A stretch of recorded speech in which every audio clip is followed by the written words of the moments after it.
Dobri djen i dobro požalovat na moj kanal.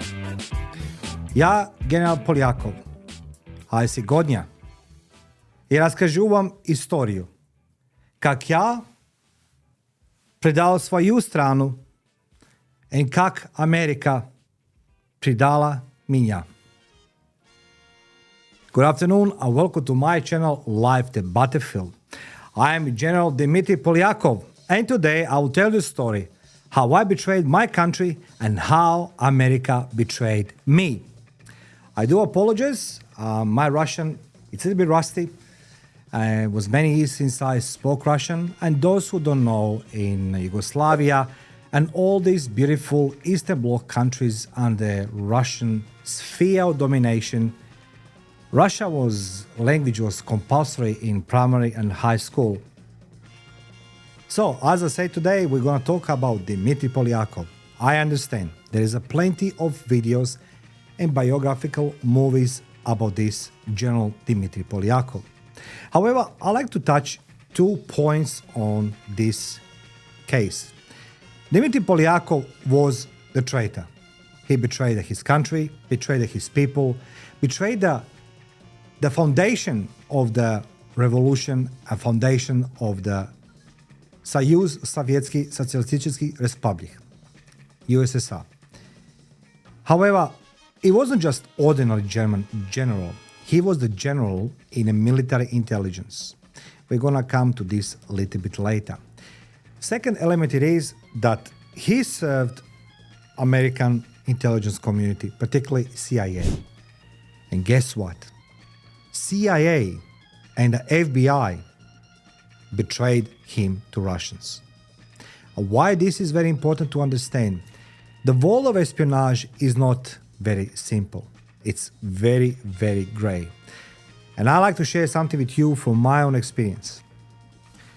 There are those who are selling themselves in different ways, shapes, and forms to the other foreign intelligence agencies. They are not spies. They are informant. And Dmitry Polyakov, as a general of the GRU, he became informant on his own accord. So let's go dig deep into this case of Dmitry Polyakov and why he is so much interesting character even today. And I do remember on Intelligence Academy, we worked on his case for so long with the one simple result. He was dead. But why and how? Let's go find out. Dmitry Polyakov was America's greatest spy. And he wasn't even American. So who he was? Dmitry Polyakov was a Russian who served for the United States for 25 years, 2.5 decades. And guess what nicknames was given to him? Like a Top Hat, Bourbon, Donald, Rome, and so on. Which gives you conclusion that he's been handled by the many different intelligence officers because they give him different names. Dmitry Polyakov was America's most valued asset against the Soviets until one day he vanished from the spy map. Let's go into his past. Polyakov enrolled in the Sami Artillery School as a young man and served as an artillery officer with distinction during the World War II. After the war, he continued his education at the Moscow elite Frunze Military Academy before joining the Soviet Military Intelligence Arm, they called GRU, Chief Intelligence Directorate. You must understand that was a distinct group from the very well-known KGB, Komitet Государственной безопасности, or Committee for State Security, branched in 2 ways, internally and externally. Polyakov was a taller than average man who was muscular and strict. He was distinguished by his composure and moderation. Now, of course, that secrecy is imperative, and secrecy was important aspect of his personality, manifesting itself both in business and in private life. The general was very fond of hunting and carpentry. and he wrote for the hunting magazines after retirement. He was the staunch supporter of the Soviet Union and its socialist ideology. In fact, he regarded himself as a true patriot until the very end, believing that his activities were rescuing his country from destruction. Now, interesting career. Polyakov was appointed to the Soviet military delegation at the United Nations, UN, in New York City in 1951, where he spent the next 5 years. It was a time when the former allies of the World War II, United States, Soviet Union, Great Britain, and France, who worked together to defeat Nazi Germany and Imperial Japan, were dissolving into decades-long ideological turf war that played out in Eastern Europe and elsewhere through the proxy war, Vietnam, Korea, and list goes on. At the start of this Cold War, only the most thoroughly vetted and devoted Communist Party members were assigned to a broad mission in big metropolises, deemed decadent and possibly destructive to communist beliefs. But by the late 1950s, he had grown more disillusioned with the Soviet authorities, the corruption at all levels, and the sycophancy that had become ingrained in the party mentality. 1950? Yeah, that's a good start. He came to despise all of this and considered that the authorities at the top were grossly unprepared in terms of vision and strategy to deal with a complex country like the United Russia. Yeah, USSR. You can call them USSR. Now, back to Polyakov. Polyakov lived in New York with his wife and 3 sons, the youngest of who was born with a cardiac problem that required surgical intervention, according to US intelligence sources. When that technique failed, Polyakov and his wife were advised to contact pediatric cardiology specialists, who proposed a different procedure. So we don't know what exactly was that stage. But the Soviet mission at the United Nations bore the cost of this. So Russians were paying. Now think about this one for the moment. He was disillusioned with everything what he was spoken about. He was spoke about how the party members are bad, how they know how to deal with a complex state like USSR. Because don't forget one thing, USSR consisted from 29 republics, different language, different culture, different religions, all of this into one proposed big country like a USSR. But yet, he was in UN and Soviet mission was paying for everything. So then there was no problem. I understand he has a child. Of course, he'll not complain. Who would? But it's a hypocrisy there on a highest level. And you're going to find out why. Now, but Polyakov requested for a special occasion of cash was denied and boy died. So they were paying to deal that moment. Afterwards, they decided not to pay anymore and the boy subsequently died. Polyakov and his family returned to the Soviet Union for the short time in 1956. Now, as a high-ranking army commander, he continued to work for the GRU at its headquarters in Moscow and began a series of regular rotations from Moscow to Soviet embassies across the world, which means he was the man of trust. He was the man who Politburo and the party members and military could believe and trust him. More importantly, he was working for the military intelligence, which is very serious agency itself. In the field, his intelligence work entailed the recruitment and supervision of illegals, undercover agents who lived outside the Soviet Union. But he collected and passed on classified information back to Moscow. Polyakov organization, GRU, like the KGB, relied on a vast network of these informants to gain access to sensitive US foreign policy and military technology data. Polyakov was sharing the same city as the current president of Russia, Putin. He worked in East Berlin in the 1950s, where he smuggled illegals in and out of the divided capital city of communist East Germany. Of course, in 1961, he returned to New York City for another tenure with the Soviet Union mission at the United Nations, this time as a lieutenant colonel. During this time, the Polyakov approached US military officials at the UN headquarters and promised to reveal information. Why is that? Allegedly, Polyakov has been disillusioned with the recent political changes at home, as had other hardline communist veterans of the Soviet Union's superbly fought war against Nazi Germany, and was particularly concerned about the proliferation of nuclear weapons that could be developed. So he basically says like, yeah, you see, we're developing the nuclear weapons and, these people from the past, they're not good one.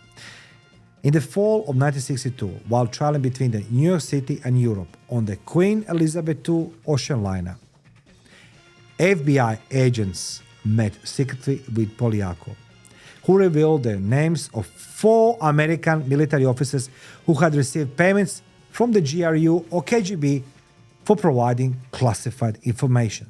Polyakov met with the American intelligence officers at predetermined time. A meeting will take the place after a classified ad in the New York Times said, "Moody Donald F. Please write as promised." So that was a line where they need to come in touch with each other. Moody Donald F. Please write as promised. The CIA initially regarded him with suspicion, assuming that he was a plant, an agent who deliberately provided false information to US intelligence personnel. Now, this is where things become very interesting with Polyakov and everybody who believes he can become the informant, get some money and get some cash, or maybe some favors, or list goes on. So he was handled by the FBI on an ocean liner, and then the CIA regarded him with suspicion. Now, this is a very, very interesting. So you have the 2 agencies, FBI and CIA. So FBI works on a territory US, so then don't deal with him over there in New York. But CIA somehow find out that he's dealing with FBI, and he don't sits very well with the CIA. So to prove his devotion, Polyakov revealed the identity of a British man called Frank Bossard, who worked for the United Kingdom Ministry of Aviation and had been leaking confidential documents to Russian agents in exchange for what else? Money. Bossard was caught in 1965, convicted and imprisoned for 10 years. What happened to Polyakov? He's spying not for his motherland Russia, but for Americans. He's elevated to the rank of 1-star general in 1974 and assigned to the Soviet embassy in New Delhi, India. He continued to supply a wealth of information to his CIA case officers, utilizing miniature cameras, dead drops, and other standard spy craft techniques. When he went to Moscow in the mid-1970s for another rotation at GRU headquarters, CIA gadget specialists created a cutting-edge radio signal device just for him. That was like a handheld burst transmitter that he carried with him on a train that traveled by the US Embassy in Moscow after being loaded with data. We're talking about mid-70s. He discreetly clicked the button at the predetermined point to dump its contents onto a special receiver set up with the embassy. So you understand what's happened? So he has a device in his hand, which is developed in mid-70s, on which he deposits data, and he will travel on a train which passing US Embassy, and US Embassy has a transmitter and predetermined position. He will click and data will be transferred to the embassy. Now, will Americans get all data? We don't know this. However, Polyakov maintained his espionage efforts when posted a second time to New Delhi, 1979. Dexterity, intelligence, professional talent, photography memory permitted Polyakov to be above suspicion for years. One-star general. The American intelligence community were particularly astonished by the remarkable restraint of the spy. There was no joy on his face whatsoever. So he was as cold as it is. The American held the spy in high regard and considered him a teacher. Can you imagine this? They considered Polyakov a teacher. The spies headed Polyakov advice, believing that the CIA and FBI frequently acted stereotypically. That's the truth, making them predictable to Soviet experts. So being stereotyped is not good. In compensation for these services, Polyakov requested hard to procure things from his CIA case officers, including fancy watches that he passed along to the GRU colleagues and did not seem to draw any suspicion. He also requested specific fishing lures and Black & Decker power tools, as he was an avid sport fisherman and amateur cabinet maker. Polyakov as well told his CIA case handlers in May 1980 that he was being recalled to Moscow. But why he was recalled to Moscow? Later that year, he was asked to retire from the GRU and made no further contacts to intelligence operatives, who had developed a close working connection with him over the years and were concerned that he had been exposed. But how he is get exposed? In my special episode about Robert Hansen, check the here video, I spoke about this FBI agent who was captured and convicted of espionage in 2001. So just to do a little recap. In 1950s, Polyakov started working for the Americans. For 25 years, he was working for American intelligence services, either FBI, CIA, and who knows for how long. And then we have the Robert Hansen. Robert Hansen, who started working in late 70s. At the end of the career, Polyakov had with the Americans because he's been retired and no longer he was able to travel, obviously, goes away. But Robert Hansen was a guy who served Polyakov after 25 years back to Russians in a year when he was retired in 1980. But wasn't that enough? Hansen had revealed Polyakov's identity as a GRU agent in 1979, prompting Polyakov's recall from India in 1980. Very interesting. Soviets investigated Polyakov at the time, but he has a reputation and excellent ideological credentials, which shielded him from further investigation. After all, he was fought in Second World War. He was there for motherland Russia. Then, 1985, he seemed to vanish completely, along with a number of other Soviet nationals who had been working secretly with foreign intelligence organizations for several years. In 1986, CIA officers learned that a high-ranking GRU officer has been jailed on espionage charges, but they were unable to match that information with the data pinpointing Polyakov whereabouts. Was it Polyakov? The retired Soviet commander was summoned to the GRU headquarters in July 1986 under the guise of an official retirement honor, which coincided with his 65th birthday. He arrived in full uniform and his arrest was captured on tape. You never before you saw the KGB and GRU arresting people and recording on a videotape. And they released this. So, he's being called back to his job, 1986. He comes in a uniform, full of medals. Very proud. Let me be clear. This is the guy who betrayed his motherland for the sake of his setting course with Russia, his own country.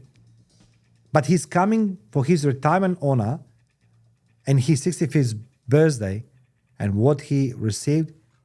He received arrest. And they recorded everything.